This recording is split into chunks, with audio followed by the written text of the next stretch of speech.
मित्रों नमस्कार। सुधीर पांडे पूर्वांचल के यूट्यूब चैनल पर आपका स्वागत है, अभिवादन है, अभिनंदन है। वैसे बेसिकली तो बिहार पे ज़्यादा फोकस रहता है, मेरा चुनाव भी है इस समय, लेकिन एक बहुत बड़ी घटना का न्यूज आ रहा है जो आपको जानना चाहिए।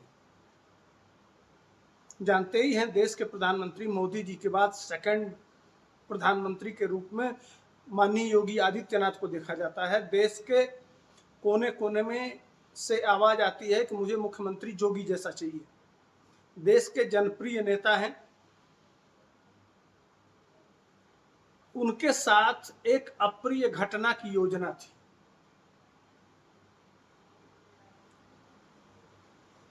मैंने जो जो सामग्री बम बनाने के लिए लगाया जाता है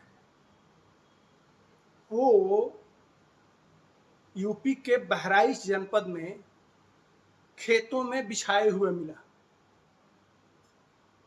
तो अब आप सोचेंगे कि बिछाया हुआ मिला तो जोगी जी से क्या संबंध है।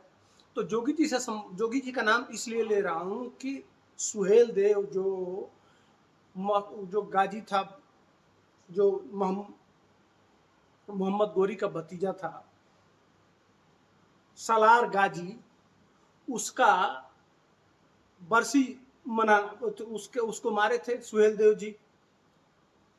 तो उनके सम्मान में वहां एक कार्यक्रम होना था जोगी जी का। अब जानते ही हैं कि बलिया बिहार से सटे हुए हैं। वहां जो जमीन खोद के तेल उल का जो अभी अभी न्यूज पढ़े होंगे आप, उसी को लेके बहराइच जिले में भी जिस कंपनी को दिया गया था वो अपना इस तरह से कर रहे थे।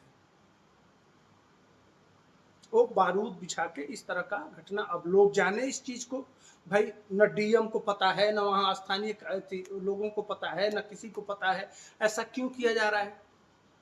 लोगों को शक लगा, इसलिए शक लगा कि वहां जोगी जी का कार्यक्रम है।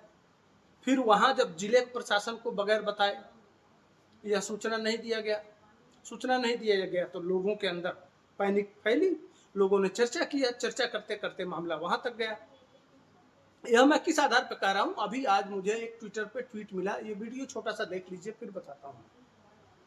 वीडियो देख लीजिए। ये जितेंद्र सिंह है, उन्होंने ट्वीट करके बताया है कि एक योजना थी जोगी जी की हत्या का प्रयास करने का योजना था। जोगी जी को मारने की योजना थी। उसमें तमाम लोग 70-80 लोग पकड़े गए हैं, उस कंपनी के लोग पकड़े गए हैं। पूरा उस कार्यक्रम स्थल पे बारूद बिछाया गया था और कार्यक्रम होना था। यह गोपनीय स्तर से ये काम कर रहे थे, जिसको लेके पूरा उत्तर प्रदेश में बवाला मचा हुआ है। अब आते हैं मुख्य मुद्दे पे। जानते ही हैं, नेपाल से सटे जितने बॉर्डर हैं, बिहार तक चले जाइए, किशनगंज अररिया तक की बात कर रहा हूं, वहां तक जब आप जाएंगे तो जितने नेपाल के बॉर्डर हैं वहां अचानक मस्जिदें बहुत, और मुसलमान पता नहीं कहां से आए, समझ में नहीं आता है। खासकर रोहिंग्या और बांग्लादेशी यह आके नेपाल के बॉर्डर पे इस तरह बैठ गए। अचानक बाढ़ सी आ गई। वहां के स्थानीय लोगों से जाके अगर बात करेंगे ना तो विगत 10-25-30 सालों में इस तरह की बहुत सारे लोग बंगाल माने रोहिंग्या सारे आके बसा दिए गए और बांग्लादेशी आके बस गए। आप जानते ही हैं चिकन नेक का मामला अभी चल ही रहा है।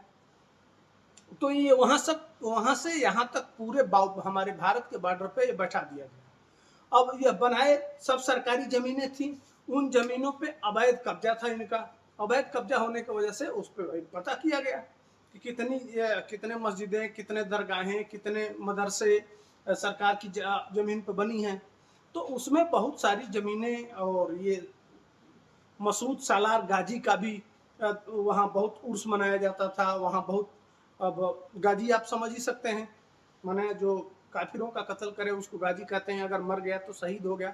वो मेरा मुद्दा नहीं है। मेरा मुद्दा है कि उसी को लेके अभियान चल रहा था। जिस समय इधर मोदी जी का सिंदूर चल रहा था, इधर जोगी जी का अभियान चल रहा था कि जितने अवैध बॉर्डर पे, इसलिए कि हमें हमारी लड़ाई 3 फ्रंट वार पे आज के डेट में हो गई है। पहले जब हमारे पहले सीडीएस थे बिपिन रावत जी, तो उन्होंने बताया था कि हमारी लड़ाई 2.5 फ्रंट पे है, एक चीन और एक पाकिस्तान। इसके साथ साथ हमको आधा मोर्चा पे जो अंदर बैठे हुए लोग हैं बॉर्डरों पे, उनको वो भी कुछ कर सकते हैं।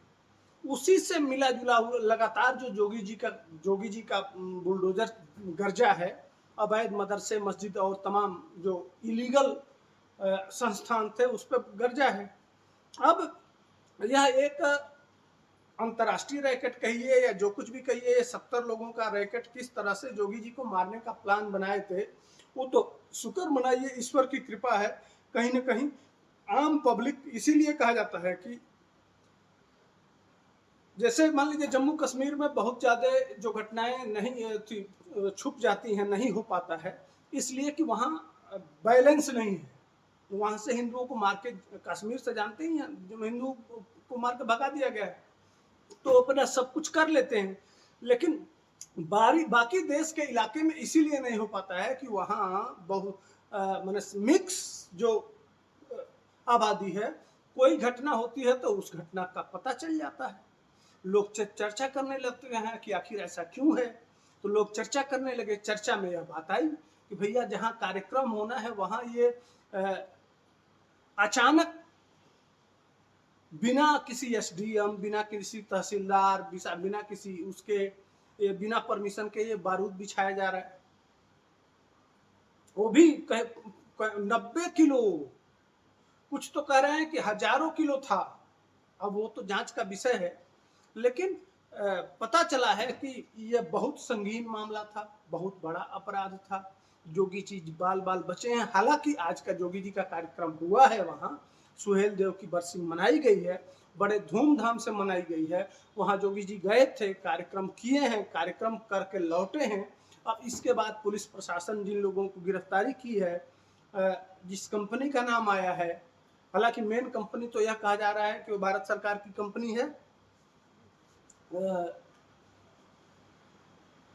ONGC, ऑयल एंड गैस वाली।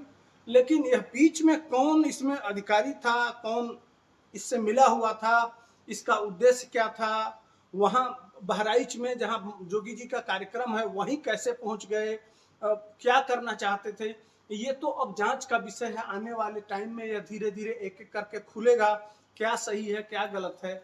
लेकिन अगर ऐसी बात थी तो अधिकारियों को जानकारी होना चाहिए और क्या मामला है। यह ट्विटर पे आया, जिस आधार पे मैंने कहा कि ये एक बहुत गंभीर मामला है, कई लोग इस पे वीडियो बनाए भी हैं, तो मैंने कहा कि यह हमारे जो सब्सक्राइबर हैं उनके बीच में भी ये मामला जाना चाहिए।